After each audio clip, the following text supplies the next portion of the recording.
People are afraid to talk about death because of their own sense of their mortality. If I talk about it, it's a recognition that that is part of life.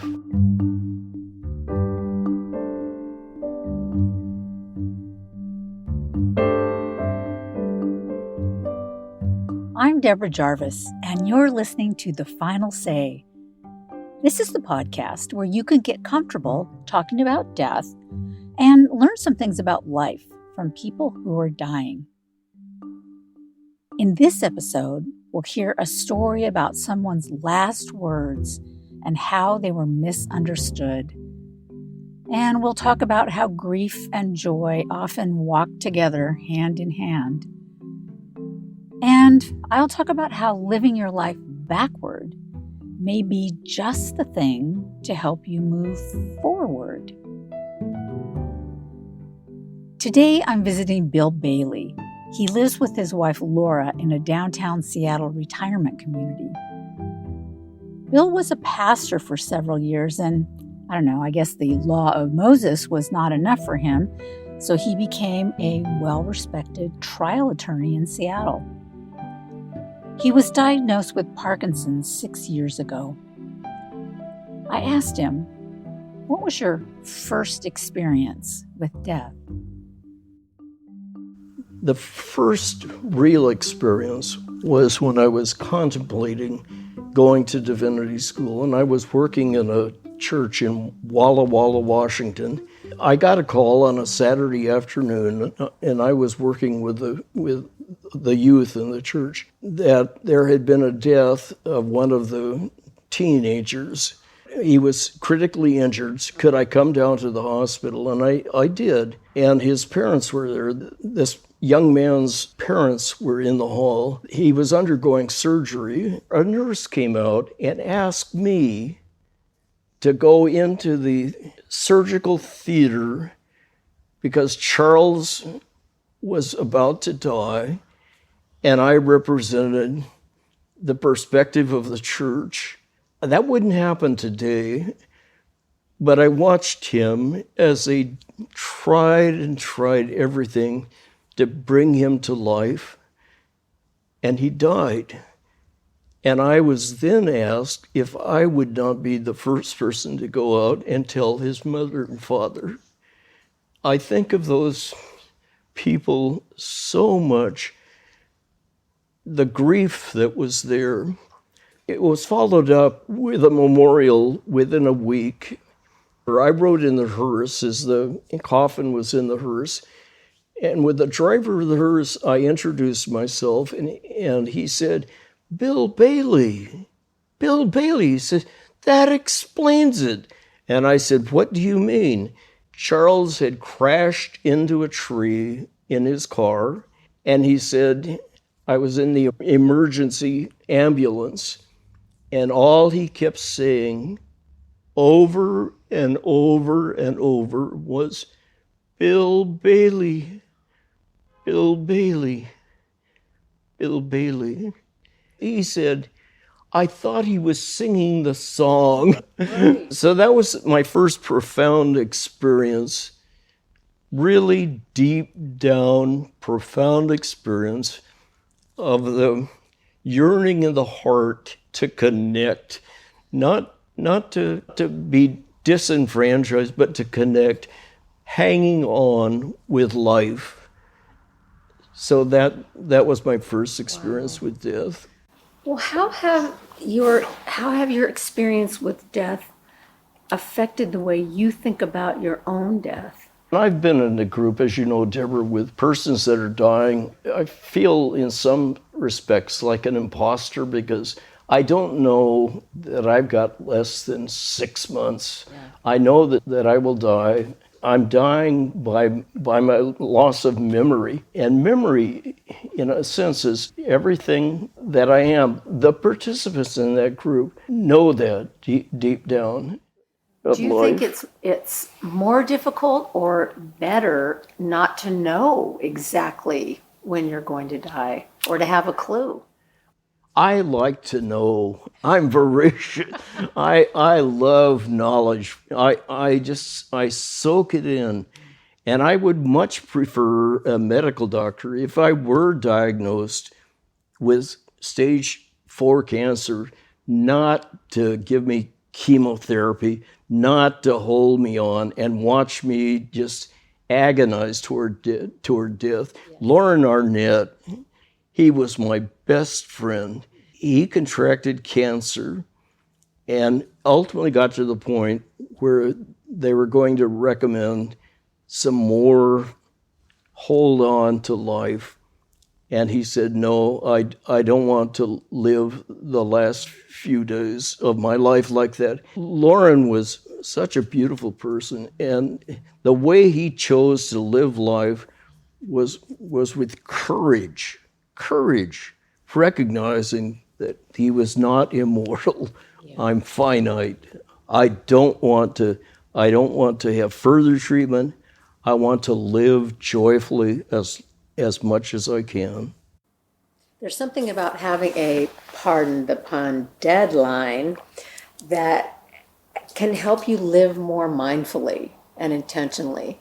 I think perhaps the issue for most people is they don't look at the deadline. They don't realize this could be your last day today. None of us know. That's right, Deborah. Yeah. That's right. Charles Cottrell was 17 years old when he crashed into that tree. 17.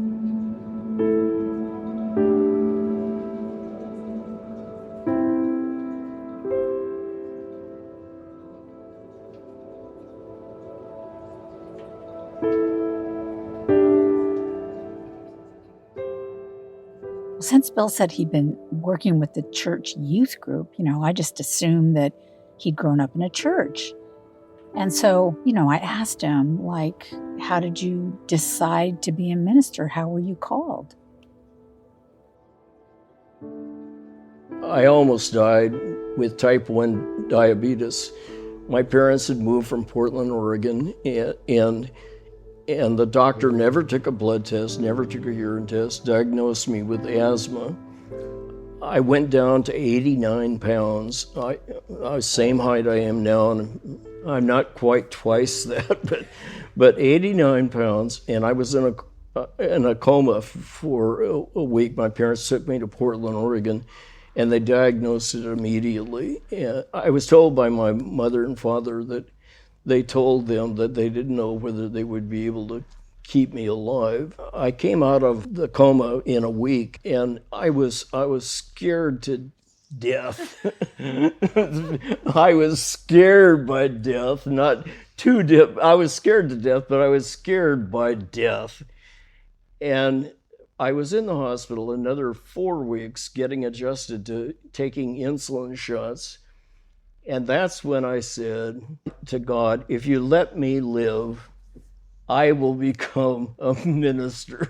Wow. I wasn't associated with any church. I thought I'm being punished. So I've gone from that dreary perspective on death to where I am now.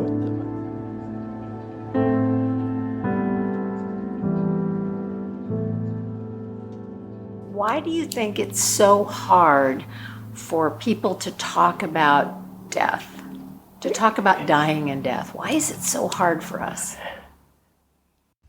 I think that the inability to talk about death is the foundation for all the fear that exists. It exists politically, nationally, it exists every day.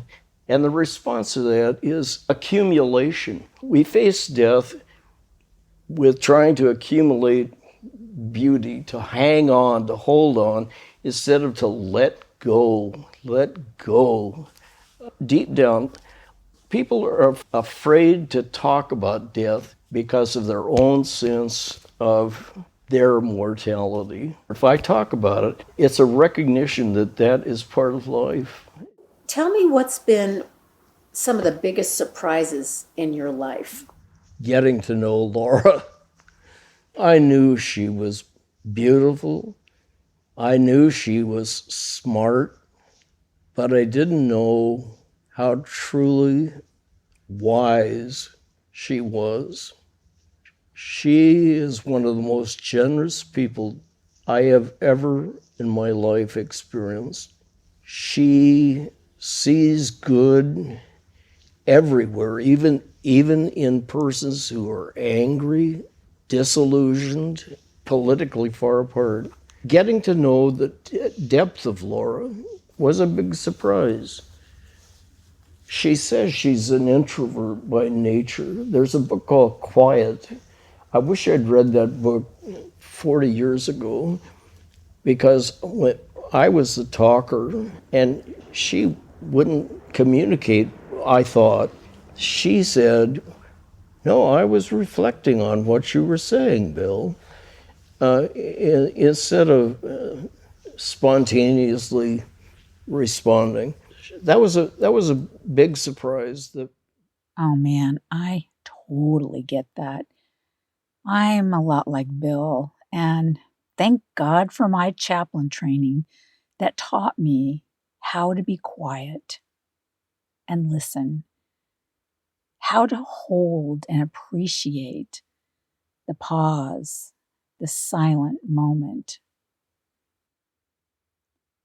I knew Bill had lots of amazing experiences, but what I wanted to know was what was the most life-changing experience he'd had? I guess with the birth of our daughter, Carla, which was our first child, 3 years after Laura and I were married, and her birth was June 28, 1964.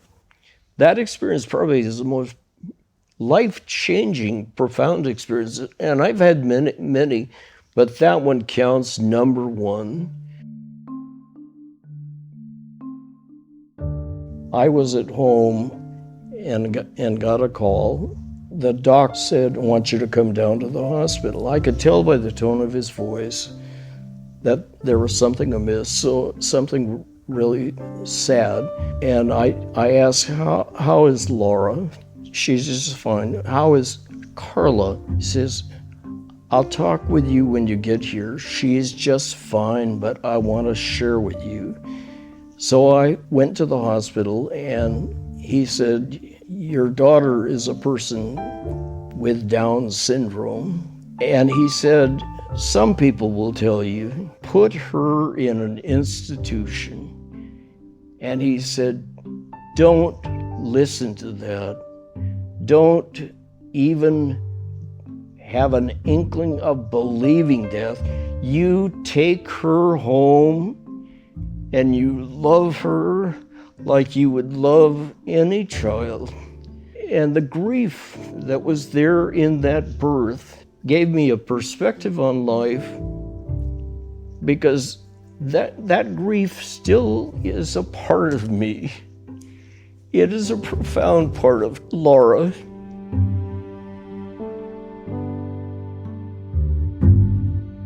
You know Carla. She is amazing. And when disappointment comes her way, whether it's a change of plans or endings, she first tears up being told of death or change or ending, and then she does this, Deborah, "Well, that's life." She says that. So that Carla has been a deep influence. She is who I am. She is a part of me. She is a part of me.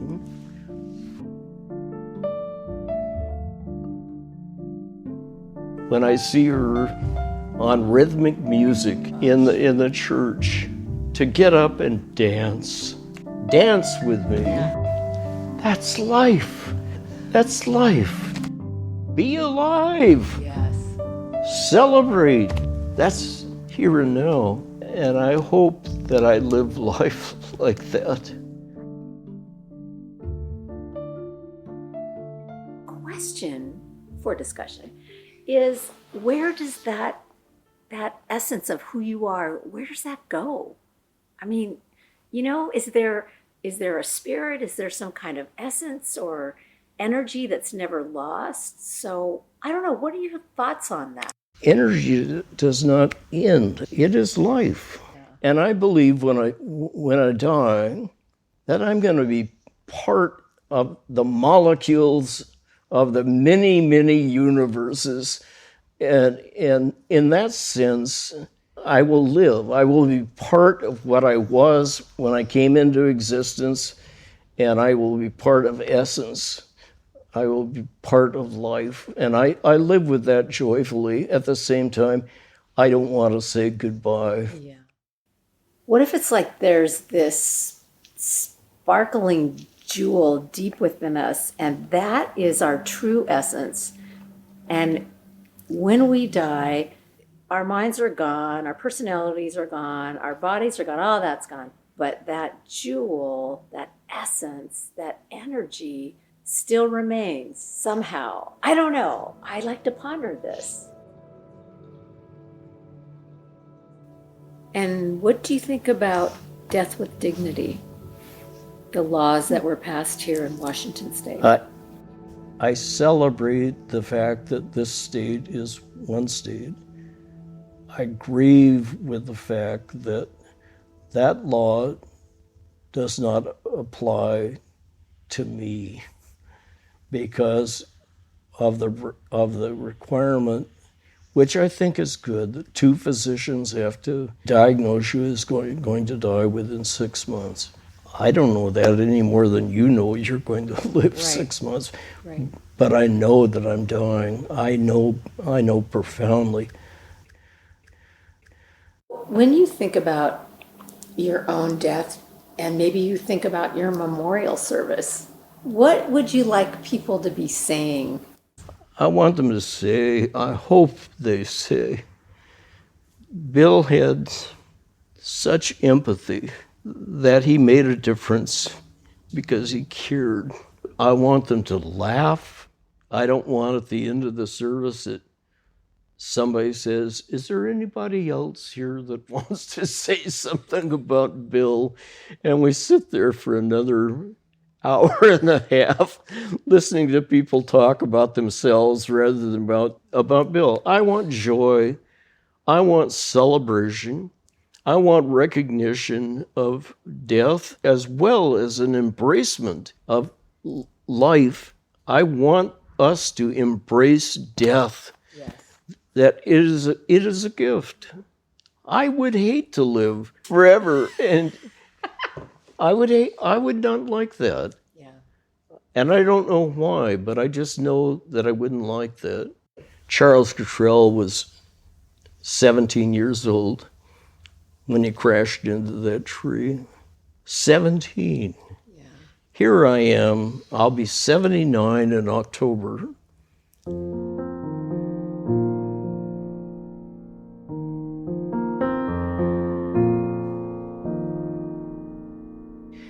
And you know, I love poetry, and there is a poem about that recognition of joy as well as one of tears. It's by Stanley Kunitz, called The Layers. He says, live in the layers, not in the litter. It's like he compares it to a geological experience, that there are layers of life, and not recognizing the layers, we focus on the litter. It is exactly in keeping with what you said just a few moments ago, but we're focused on really trivial things. Oh, Lord, somebody scratched my car, or I don't like the way you're doing management, or I don't care for this, or this is such a dreary place. It's living in the litter, and that poem says, live in the layers of life. I love because that's living, and so Do you feel like you've lived in the layers of life? I do. There's a daily uncertainty that we live with that I think just speaking for myself, if I continuously remembered that, I would much more easily let go of irritation and annoyance and grudges and resentment. Like, who's got time? I'm with you there. Although I'm one, Deborah, who actually gets frustrated with the minor bumps in the road in life. I don't want to go there. Yeah. I don't want to. It is. So I'm with you. Yeah. I just have to tell you, to go back to the subject of memorial services, I've thought about mine a lot, and I kind of rewrite it every 10 months or so. And I've decided that I do want people to cry really hard because I was so loved and they miss me. And then I want them to laugh really hard. I want it all. And I'm planning on having baskets of Hershey's Kisses at the end of every pew. And then when people can pass them down and you take a kiss from me. Because Hershey's Kisses were always extremely comforting to me my entire life. So that's my plan. That's my plan so far. So we'll see. That's fantastic. Because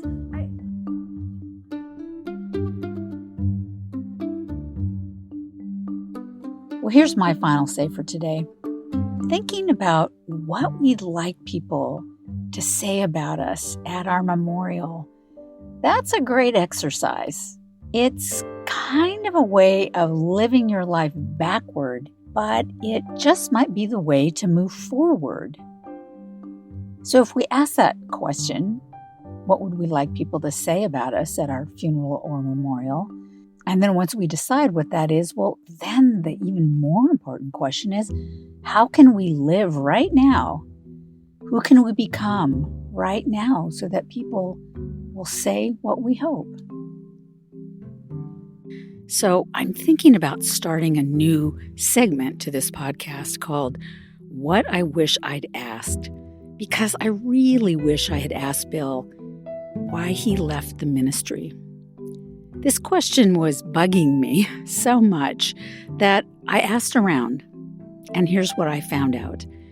He left the ministry because he felt that he could make a bigger difference in the world in the field of law, which I think is a pretty good reason. So that's my final say for today, but I'm going to let Bill have the last laugh because he has such a great laugh.